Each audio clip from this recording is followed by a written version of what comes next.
अस्सलाम वालेकुम everyone, I welcome you all to let's rise.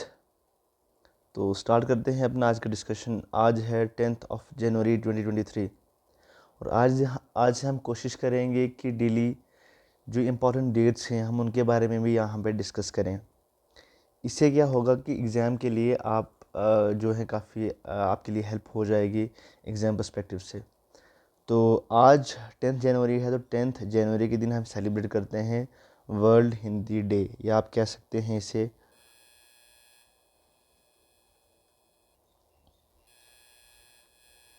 विश्व हिंदी दिवस।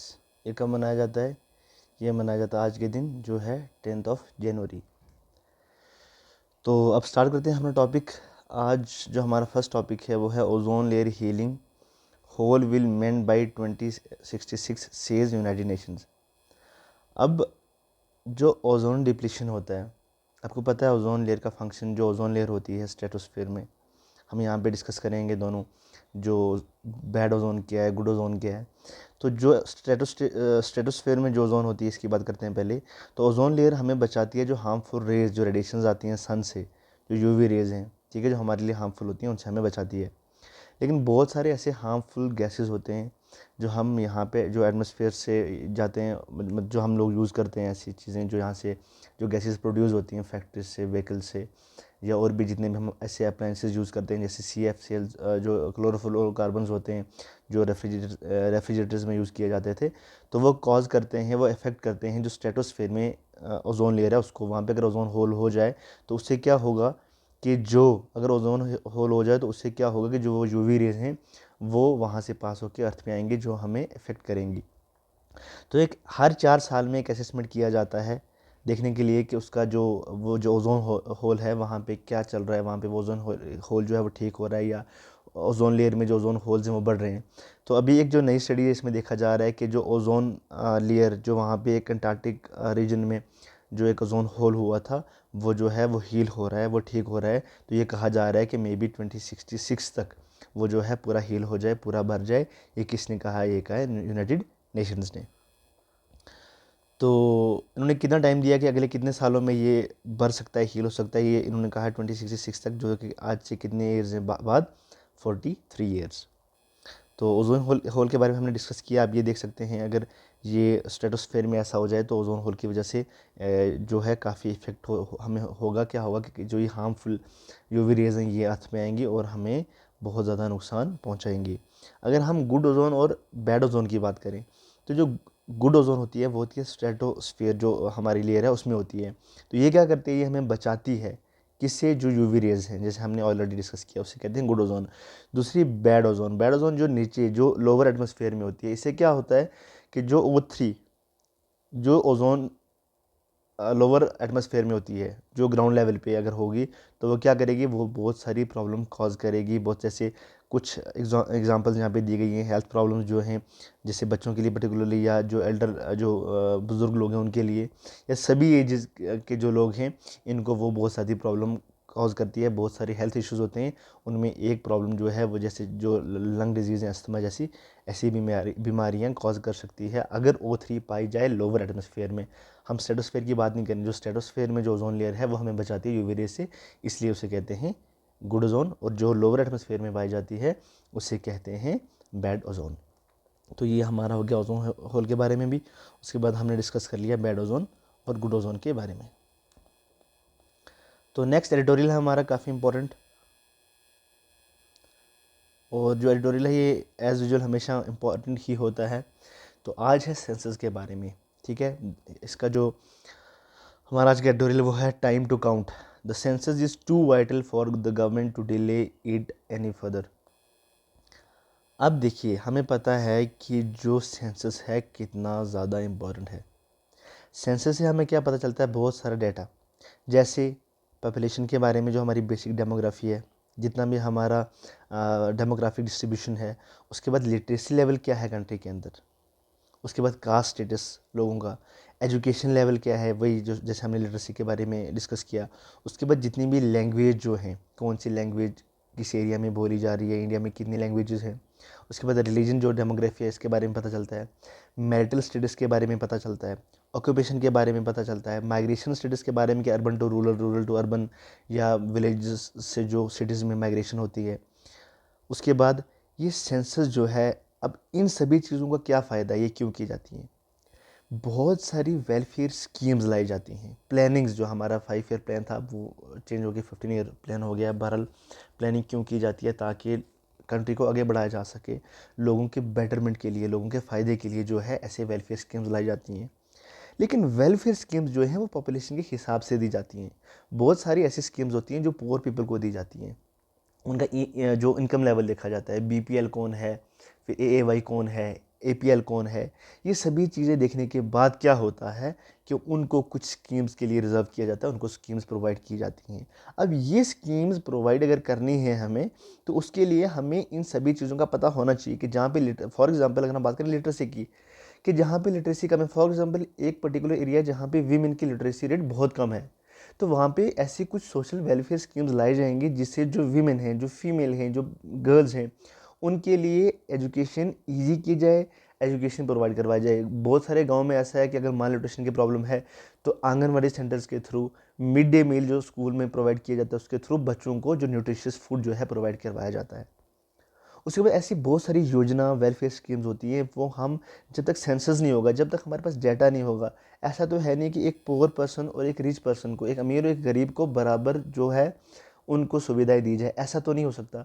इसलिए उनको बराबर फैसिलिटीज़ नहीं दी जाएगी, क्योंकि जो वो पुअर जो गरीब इंसान है उसको आगे बढ़ने के लिए ज़्यादा ज़रूरत है, ज़्यादा उसको चाहिए कि गवर्नमेंट सपोर्ट मिले, ताकि गवर्नमेंट सपोर्ट की वजह से उसका बेटरमेंट हो सके। तो इसलिए हमारे लिए ये पूरा जो उसके बाद जो माइग्रेशन स्टेटस है कि कितने लोग रूरल टू अर्बन आ रहे हैं, रूरल में क्या प्रॉब्लम है कि लोग अर्बन एरियाज़ में आ रहे हैं, इसका मतलब एम्प्लॉयमेंट नहीं है रूरल एरियाज़ में, रोड्स नहीं है, स्कूल्स नहीं है, कोई एजुकेशन पर्पज़ से आ रहा है, कोई एम्प्लॉयमेंट पर्पज़ से आ रहा है। तो ऐसी जो सभी चीज़ें हैं ये देखी जाती हैं सेंसस के बाद। अगर इंडिया में हम बात करें तो जो सेंसस है, अगर 1881 की, आपको पता होगा जो हमारा फर्स्ट जो सेंसस हुआ था, जो एक सही तरीके से कंडक्ट किया गया था, वो कब किया गया था, वो किया गया था 1881 में, जो लॉर्ड रिपन ने किया था।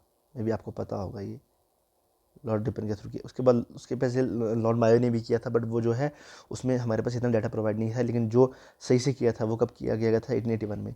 उसके बाद हर साल जो सेंसस है, पॉपुलेशन सेंसस है, वो किया जाता है विद इन एवरी 10 ईयर्स। हर 10 साल में 1881 के बाद सेंसस कंडक्ट करवाया जाता है। अब अगर लास्ट सेंसस हमारा हुआ था 2011 में, उसके बाद जो सेंसस है वो कब होना चाहिए था, वो होना चाहिए था 2021 में। और अगर 2021 में जो डाटा जो है हमें रिलीज़ करना था, इसका मतलब कि उससे एक साल पहले जो डाटा जो सेंसस है वो कंडक्ट करवाया जाना था, मतलब 2020 में। लेकिन जो कोविड-19 की वजह से जो ये पेंडेमिक हुआ, इसकी वजह से जो है उसको डिले कर दिया गया। अब कहा गया कि इसको एक्सटेंड किया गया, जिसकी डेडलाइन बताई गई, जो बताई गई 30 जून 2023। लेकिन अब जब हालात बेहतर हो रहे हैं तो हमें क्या करना चाहिए कि हमें जल्दी से जल्दी ये सेंसस जो है कंडक्ट करवाना चाहिए, क्योंकि अभी तक जितनी भी स्कीम्स या जितने भी जो चीज़ प्रोवाइड करवाई जा रही है लोगों को, वो करवाई जा रही है अकॉर्डिंग टू, जैसे अब अगर हम जो अपना पॉलिटिकल जो हमारी कॉन्स्टिट्यूंसीज होती हैं, उनमें क्या होता है कि जो कॉन्स्टिट्यूंसीज को बांटा जाता है, चाहे वो असेंबली इलेक्शन के लिए हो या पार्लियामेंट इलेक्शन के लिए, तो वो पॉपुलेशन के थ्रू बांटा जाता है। तो ऐसी जितनी भी हमने पहले भी एग्जांपल दी, अब हर चीज़ जो जितनी भी सोशल वेलफेयर स्कीम्स हैं वो प्रोवाइड की जा रही हैं कौन से सेंसस के हिसाब से, 2011 के हिसाब से। लेकिन आप खुद अंदाज़ा लगाएं कि 10 साल में हमारी पॉपुलेशन, अगर 2011 था तो अब 10 साल के बाद अब क्या है, 2023 आ गया है, जो 2021 में होना चाहिए, 2022 2023 आ गया है। तो अब खुद अंदाज़ा लगाएं कि पॉपुलेशन में कितना ज़्यादा चेंज आया है, लिटरेसी में कितना ज़्यादा चेंज आया होगा, माइग्रेशन में कितना ज़्यादा चेंज आया होगा, एम्प्लॉयमेंट स्टेटस में कितना ज़्यादा चेंज आया होगा, मैरिटल स्टेटस में कितना ज़्यादा चेंज आया होगा। अब हम 2011 के सेंसस के हिसाब से सोशल वेलफेयर स्कीम्स जो हैं वो प्रोवाइड कैसे करवा रही है गवर्नमेंट। तो इसके लिए चाहिए कि जल्दी से जल्दी जो है वो सेंसस प्रोवाइड करवाए जाएँ। यहाँ पे एक और यहाँ पे एग्जांपल दी गई है, जो है targeted public distribution system under the national food security act. ये किस चीज़ पे डिपेंड करता है, पॉपुलेशन एस्टिमेट्स पे। लेकिन गवर्नमेंट किस डाटा पे रिलाई कर रही है, सेंसस 2011 में कि अगर कुछ लोग जो हैं वो गरीबी से बाहर भी आ गए हैं, फिर भी उनको according to the BPL status उनको वो PDS के थ्रू जो राशन है वो प्रोवाइड करवाया जा रहा है। उसके बाद जैसे हमने अभी डिलिमिटेशन की बात की, जो कॉन्स्टिट्यूंसीज में डिलिमिटेशन होती है, इलेक्टोरल बाउंड्रीज जो हैं, कॉन्स्टिट्यूंसीज जो हैं वो क्या की जाती हैं कि उनको डिसाइड किया जाता है, तो वो भी इसी बेसिस पे किया जाएगा कि जो अपना पॉपुलेशन के हिसाब से। तो अगर हमारे पास प्रॉपर डाटा नहीं है तो बहुत बड़ा प्रॉब्लम, जितनी मैंने आपको स्कीम्स गिनवाई या फिर जो डिलिमिटेशन के बारे में हमने डिस्कस किया, PDS के बारे में जितनी भी योजना होती हैं, तो ये जो है ये सब कंडक्ट किया जाता है, सब प्रोवाइड किया जाता है अकॉर्डिंग टू द सेंसस। तो हमें अब पॉपुलेशन सेंसस की बहुत ज़्यादा ज़रूरत है। तो अकॉर्डिंग टू दिस एडिटोरियल ये कहा गया है कि गवर्नमेंट को चाहिए कि जल्दी से जल्दी एक प्रॉपर तरीके से जो है पॉपुलेशन सेंसस कंडक्ट करवाया जा सके।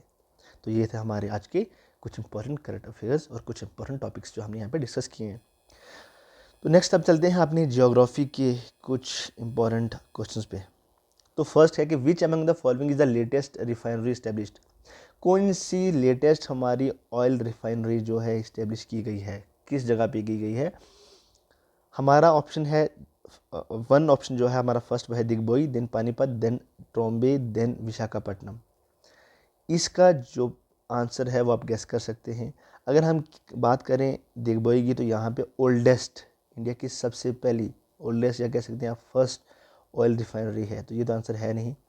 जो 2002 में ऑयल रिफाइनरी इस्टेब्लिश की गई थी वो कहाँ की गई थी? पानीपत में, विच वॉज द लेटेस्ट, आप कह सकते हैं लेटेस्ट जो हमारी ऑयल रिफाइनरी है वो कहाँ पे है? वो है पानीपत में। तो हमारा आंसर है बी, पानीपत। नेक्स्ट जो क्वेश्चन है, ये एक अच्छा क्वेश्चन है, आप इसे गेस कर सकते हैं कि arrange the following Himalayan peaks as per the descending order of their height. Height के हिसाब से, यहाँ पे हाइट के बारे में दिया, नॉर्थ टू साउथ और ईस्ट टू वेस्ट नहीं दिया, यहाँ पे दिया गया हाइट के हिसाब से कि कितनी किसकी हाइट है। अकॉर्डिंग टू द हाइट हमने क्या करना है कि इनको अरेंज करना है। हमारे ऑप्शन है कंचनजुंगा, नंदा देवी, माउंट एवरेस्ट और मकालू। आप इसका आंसर गेस कर सकते हैं। हमारा फर्स्ट ऑप्शन है 2143 इसके हिसाब से, उसके बाद 3421, देन 3142, देन 2413। ठीक है, तो अगर हम इसको अरेंज करें अकॉर्डिंग टू द, आप कह सकते हैं according to the height of the respective this ranges, तो सबसे जो फर्स्ट है वो है, सबसे जो हाइट के हिसाब से वो है mount Everest, then Kanchenjunga, then हमारा मकालू एंड देन हमारा फोर्थ पे नंदा देवी। तो इसका मतलब इसका आंसर आएगा ये 3142, मतलब सबसे जो इसमें हाइट के हिसाब से सबसे फर्स्ट नंबर पे जो है वो है माउंट एवरेस्ट। माउंट एवरेस्ट के बाद जो है वो है कंचनजुंगा, फिर उसके साथ उसके जो देन मकालू और लास्ट पे कौन सा है? नंदा देवी। तो इसका आंसर जो है हमारा वो है आंसर सी। आज के लिए इतना ही। Thank you so much. आप हमारी वीडियो को ज़्यादा से ज़्यादा शेयर करें।